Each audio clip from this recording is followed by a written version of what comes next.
نحمده ونصلي على رسوله الكريم أما بعد بسم الله الرحمن الرحيم اللهم طهر قلبي من النفاق وعملي من الرياء ولساني من الكذب وعيني من الخيانة فإنك تعلم خائنة الأعين وما تخفي الصدور.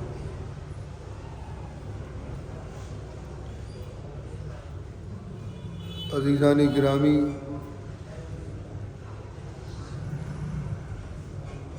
گزشتہ جمعے کو میری غیر حاضری رہی تھی. سفر در سفر کے پیش نظر کچھ عوارضات تھے. بہرحال انسان ہوں، بشری تقاضے اور دنیا کو بھی جھیلنا ہے.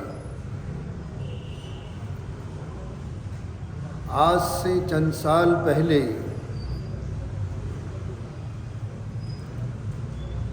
میں ایک عنوان لے کر آیا تھا جمعے کے خطبوں میں، جمعے کی دروس میں،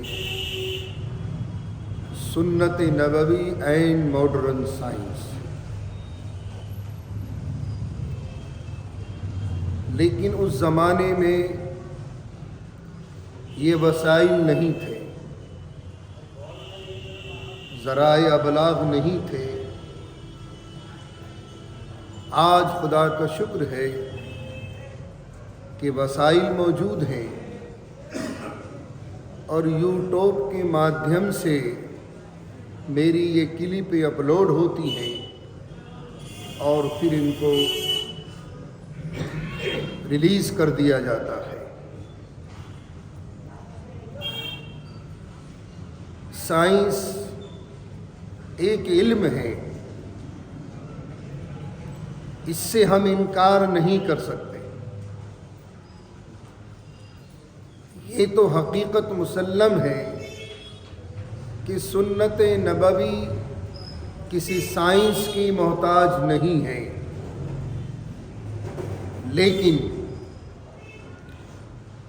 بذریعہ سائنس جو انکشافات ہوئے ہیں، اس زمانے میں وسائل نہیں تھے، ذرائع ابلاغ نہیں تھے اور اتنی ڈیجیٹل دنیا بھی نہیں تھی جو آج ہے. اور ابھی تو آگے دیکھو ہوتا ہے کیا. اور ان تمام چیزوں کے پیچھے، ان تمام علوم و فنون کے پیچھے اگر آپ غور کریں اور سورہ نحل کی اس آیت کا مطالعہ کریں وَيَخْلُقُ مَا لَا تَعْلَمُونَ، اور ہم تو ایسی ایسی چیزیں پیدا کر کے دکھائیں گے جن کو تم جانتے بھی نہیں ہو گے. آج سے 30-35 سال پہلے اس موبائل کا کہیں نام و نشان نہیں تھا. سیٹلائٹ سسٹم کا کوئی نام و نشان نہیں تھا. اب ترقیات ہوتی رہی اور جیسے جیسے ترقیات ہوتی رہی بہت سی سنتوں کا انکشاف ہوا. کیونکہ آج کے زمانے میں تعلیم یافتہ طبقہ ہے، وہ ہر چیز کی لاجک مانتا ہے. اس کے پیچھے لاجک کیا ہے؟ حالانکہ مسلمان کا عقیدہ اتنا ہی کافی ہے کہ ہمارے آقا کی سنتوں میں ایک حکمت نہیں، سینکڑوں نہیں، ہزاروں نہیں، لاکھوں نہیں، کروڑ حکمتیں ہمارے نبی کی سنتوں میں پوشیدہ ہیں. اتنا ہی کافی ہے. لیکن بہت سے تعلیم یافتہ انسان بجائے وہاں اپنے اعتقاد کو مضبوط کرنے کے لیے، اپنے یقین کو کامل بنانے کے لیے ہر چیز کی لاجک مانگتا ہے. بہرحال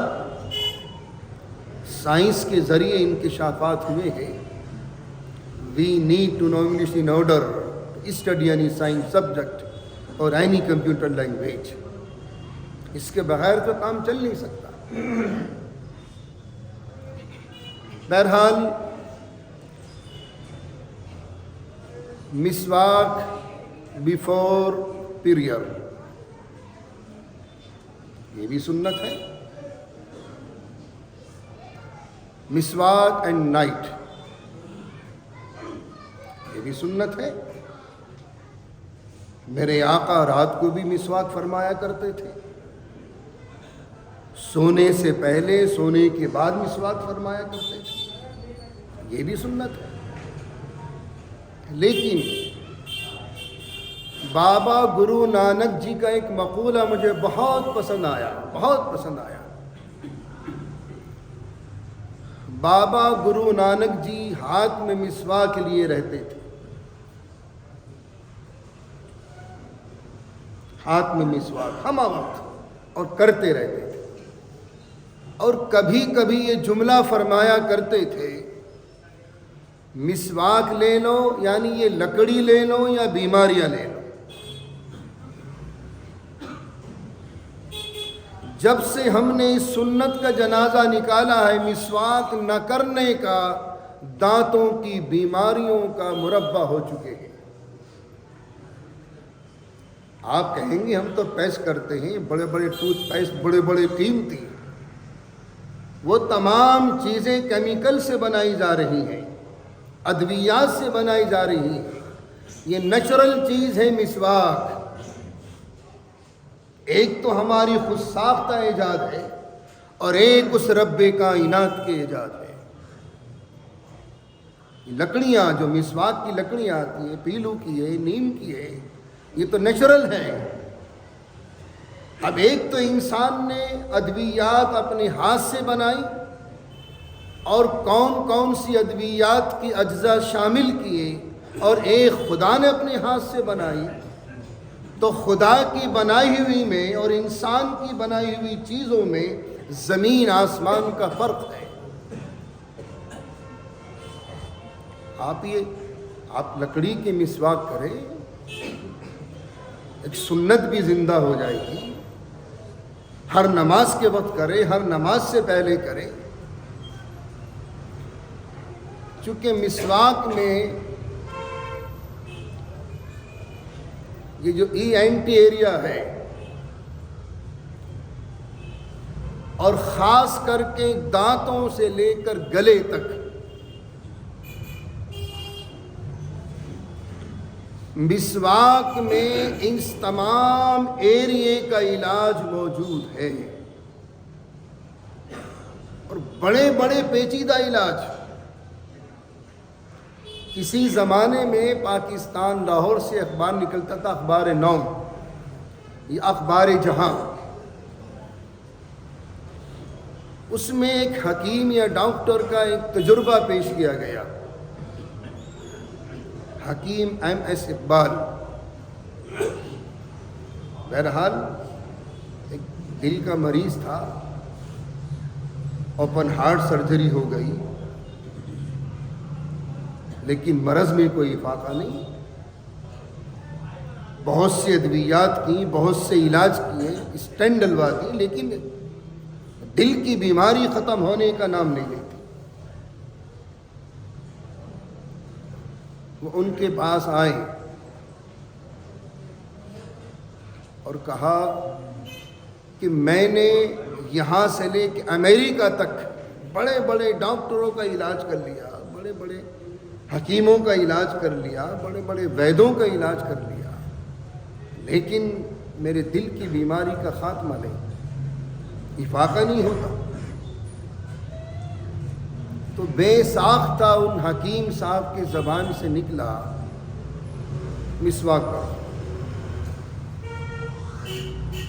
انہوں نے تجربہ کر لیا کہ اس کی یہ پیریا کا مریض ہے اور اس کے مسوڑوں سے پی پرس کر اس کے دل میں کنالیوں میں جاتا ہے. اس کے مسوڑوں سے پی پرس کر اس کے دل کی نالیوں میں جاتا ہے، جس کی وجہ سے یہ لا علاج ہے۔ اخبار جہاں آگے لکھتا ہے کہ 10-5 دن اس نے مسواک کرنی شروع کی، مسواک کرتے کرتے وہ پیریاں ختم ہوا، وہ پیپ رسنا بند ہوا، اور پیپ رسنا بند ہونے کے بعد جب اس کے جو نالیاں تھی دل کی، جہاں وہ پیپ رس کر جاتا تھا، جس کی وجہ سے وہ بیمار رہتا تھا، اللہ تعالیٰ نے مسوڑوں کی بیماریوں کو ختم کر دیا۔ اب وہ پیپ رسنا بند ہو گیا، دل کی نالیوں میں جانا بند ہو گیا، اللہ نے اس کو صحت دے دی، اللہ نے اس کو صحت دے دی۔ تو آج ہم نے مسواک کی سنت کو ختم کر دیا، اور ہم نے اس کے زیر علاج بڑے بڑے ڈینٹلز، جب تک مسواک تھی دانتوں کا کوئی ڈاکٹر نہیں تھا، اور جب سے اس قوم نے اس سنت کو چھوڑا ہے دانتوں کے ڈاکٹروں کی بھرمار ہے۔ یہ تو ایک اپنے ہاتھ سے بناتی ادویہ، کیسے بھی پیسٹ بنا لے اپنے ہاتھ سے بناتی ہے۔ یہ مسواک نیچرل ہے، یہ خالق کائنات کی بنائی ہوئی چیز ہے۔ وہ لکڑیاں، اللہ تعالیٰ کا کرشمہ کیا ہے؟ اس کائنات میں غور کرے تو ذرے ذرے میں تو ہی نظر آتا ہے۔ کسی نے ہمارے اکابرین سے سوال کیا تھا، غالباً علامہ تھانوی رحمۃ اللہ علیہ کا یہ واقعہ ہے، کہ کیا جنت میں ہیرے جواہرات کے اور یاقوتوں کے پیڑوں سے اللہ پھل نکالے گا؟ عقل میں آنے والی بات نہیں ہے۔ کہاں ہیرے، کہاں جواہرات، کہاں یاقوت، ان کے پیڑ بھی ہوں گے، اور ان پیڑوں سے پھل نکالے گا۔ علامہ تھانوی رحمۃ اللہ علیہ نے فرمایا، عقل کے اندھے، یہ آم کہاں سے پیدا ہو رہا ہے؟ یہ ڈرائی فروٹس کہاں سے پیدا ہو رہا ہے؟ یہ لکڑی تو ہے۔ جب اللہ تعالیٰ دنیا میں ان لکڑوں سے تمہارے لیے پھل پیدا کر سکتا ہے، تو کیا اللہ اس چیز پر قادر نہیں ہے کہ جنت میں جو یاقوت اور زمرد کے پیڑ ہوں گے ان سے پھل پیدا کر دے؟ یہ تو اس کے لیے کوئی مشکل کام نہیں۔ ارے بھائی، یہ کہاں آسمان سے برس رہا ہے؟ یہ پھل ہیں، یہ کیلے ہیں، یہ سیب ہے، یہ تو تمام اقسام کی یہ میوے اور جات ہے، یہ کہاں سے آ رہا ہے؟ اس کا درخت کوئی آسمان پہ نہیں لگ رہا، زمین سے اگاتا ہے اللہ تعالیٰ ان لکڑیوں کو، اور ان لکڑوں سے ہی اللہ تعالیٰ تمہارے لیے پھل پیدا کریا، تمہارے لیے سبزیاں پیدا کریا۔ تو جب اللہ ان چیزوں پر قادر مطلق ہے کہ لکڑیوں سے پھل پیدا کر سکتا ہے، تو اللہ تعالیٰ کے لیے کوئی مشکل امر نہیں ہے کہ وہ جنتوں میں یاقوت کے درختوں سے تمہارے لیے پھل پیدا کرے۔ تو وہ یخلق ما لا تعلمون۔ ابھی تو اور دیکھو، اب تو ابتدا عشق ہے، ہوتا ہے کیا؟ تو سورہ نحل کی اس آیت نے ثابت کر دیا کہ اللہ تعالیٰ ایسی ایسی چیزوں کو پیدا کرے گا جن کو تم جانتے بھی نہیں ہو۔ اب یہ سائنس بے شک ایک علم ہے، ہم اس کا انکار نہیں کر سکتے، لیکن سنت نبوی کبھی کسی سائنس کی محتاج نہیں رہی، اور سنت کو اور سائنس کا موازنہ ہم نہیں کر سکتے۔ ہمارا تو ایمان اور یقین ہے کہ اللہ نے ہمارے نبی کی ہر سنت میں، ہمارے آقا کی ہر ادا میں سینکڑوں نہیں، کروڑوں نہیں، لاکھوں نہیں، کروڑ ہاں کروڑ حکمتیں پوشیدہ رکھی ہیں۔ لیکن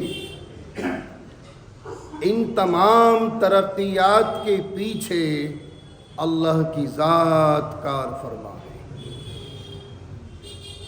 اگر انسان کو اللہ تعالیٰ عقل سلیم نہ دیتا، اس کو شعور نہ دیتا، اس کو پڑھنے لکھنے کے علوم کو ایکسپٹ کرنے کی صلاحیت نہ دیتا، تو کیا کر لیتا؟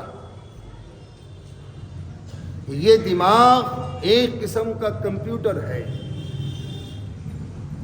بلکہ بہت سے ریسرچ اسکالروں نے تو یہاں تک ثابت کر دیا کہ ابھی اللہ تعالیٰ نے دماغ کا ایک حصہ کھولا ہے جو دنیا کو چمکا دیا، اور اگر اس کے 3 حصے اور کھول دیں جو بلاک ہیں تو پتہ نہیں انسان کہاں سے کہاں تک پہنچ جائے اور کیا کیا چیزیں ایجاد کر دے اور کرے گا۔ وَيَخْلُقُ مَا لَا تَعْلَمُونَ۔ تو ان تمام ترقیات کے پیچھے، اس چمک دمک کے پیچھے اللہ ہی کی ذات کار فرما ہے، چونکہ اللہ ہی ہے عقل سلیم کا پیدا کرنے والا۔ اگر اللہ انسان کو عقل سلیم عطا نہ کرتا، اس کے اندر علوم و فنون کے ایکسپٹ کرنے کی صلاحیتیں پیدا نہ کرتا، تو یہ شاید دنیا تاریک ہوتی۔ تو وَيَخْلُقُ مَا لَا تَعْلَمُونَ، یہ اس بات کی دلیل ہے کہ اللہ تعالیٰ ابھی دیکھو کیا کیا چیز ایجاد کرے گا اور کروائے گا انسانوں کے ذریعے۔